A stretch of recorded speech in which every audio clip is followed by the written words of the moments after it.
With all the headlines swirling around about the budget, it can be hard to pinpoint what we can actually expect to see and what is just mindless speculation.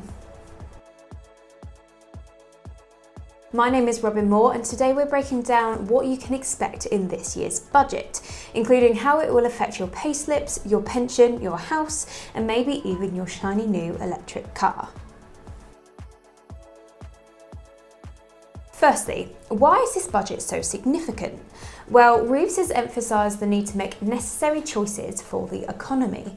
Her goals are to reduce NHS waiting lists, tackle the national debt, and ease the cost of living. However, the government is faced with a £20 billion black hole in public finances, which the Chancellor has chalked up to everything from Brexit, the previous government, the global economy, and pretty much anything else you can think of. So in order to achieve her goals while maintaining strict rules on overspending, the government is looking at a mix of tax changes and targeted spending initiatives. Starting with taxes, and contrary to the news over the last few weeks, it has now been confirmed that income tax rates will not increase. However, there is speculation that the Chancellor might extend the freeze on income tax and national insurance thresholds beyond 2029. Now, what this means for us is that as salaries creep up with inflation, more people will get sucked into the higher tax bands and will end up paying more tax. So you might feel like your raise is actually going more towards the taxman than your bank account. This is something that individuals and businesses should plan for, especially when considering payroll and employee take-home pay, as it might not stretch as far as expected. Now, onto pensions. The budget could rake in around £2 billion by limiting tax breaks on pension contributions. Right now, if you use the salary sacrifice scheme, you can contribute as much as you like without paying national insurance. Well, Reeves is thinking about capping that at £2,000. So if you're one of the high earners maxing out your pension, you might want to rethink your retirement plan.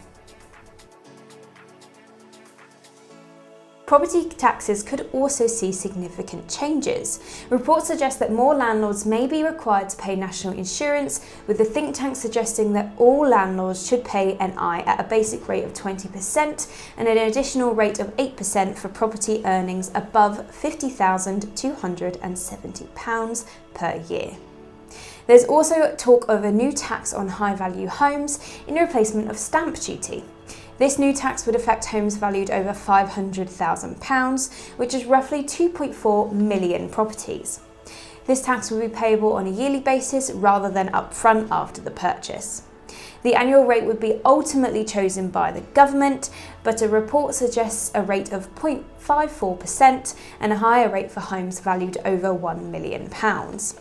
So if you own a fancy pad or rent one out, you should start to assess the potential implication of this tax and consider planning for it to prevent any nasty shocks. On the green front, the Chancellor may introduce a tax on electric vehicles, partly to make up for a drop in fuel duty income. This would be implemented through a pay-per-mile scheme, where the electric vehicle drivers estimate their mileage for the year and pay 3p per mile up front. Additionally, the cycletoworkschemechanges salary sacrifice scheme might get capped, meaning you can't quite spend whatever you want on that top-of-the-line e-bike without losing some tax benefits. These changes could influence company car policies, employee benefits, and fleet management decisions, so businesses should start reviewing their green initiatives now. The Chancellor may also adjust cash ISA limits, reducing the allowance from £20,000 to £10,000. This will limit the tax-free interest people can earn from ISAs, and the purpose for this would be to encourage people to invest their money instead. In addition, the Trades Union Congress has called for higher business taxes, particularly targeting banks and online gaming companies who see sky-high profits. Beyond taxes, several social measures are under consideration. For example, the two-child benefit cap currently limits support for more than 2 children, but the Chancellor has hinted that this might be tweaked so bigger families aren't left out in the cold. There could also be support to reduce energy bills, either through VAT cuts on gas and electricity bills or reductions in supplier regulatory costs that are currently passed down to customers. In addition, a youth employment guarantee may be introduced, offering paid placements for young people who have been out of work for 18 months. For those who refuse a placement, they could see their benefits stripped. This aims to reduce the rate of unemployment and decrease the number of people reliant on benefits. So, why are these tax measures necessary? The Chancellor has set strict rules for government finances. She is committed to not borrowing to fund day-to-day spending by the end of this Parliament, and she aims to ensure that government debt falls as a share of national income. The latest GDP figures show that the UK economy grew by just 0.1% in the third quarter, which is below expectations. Government borrowing hit £20.2 billion in September, the highest level for that month in 5 years, and inflation is currently running at 3.8%, well above the 2% target. So basically, it's just a bit of a juggling act between slow growth, high inflation, and the Chancellor is trying to keep everything balanced. So there you have it, all of the budget predictions in a nutshell. If you're worried about how these changes could affect you, make sure you speak to a qualified accountant or financial advisor.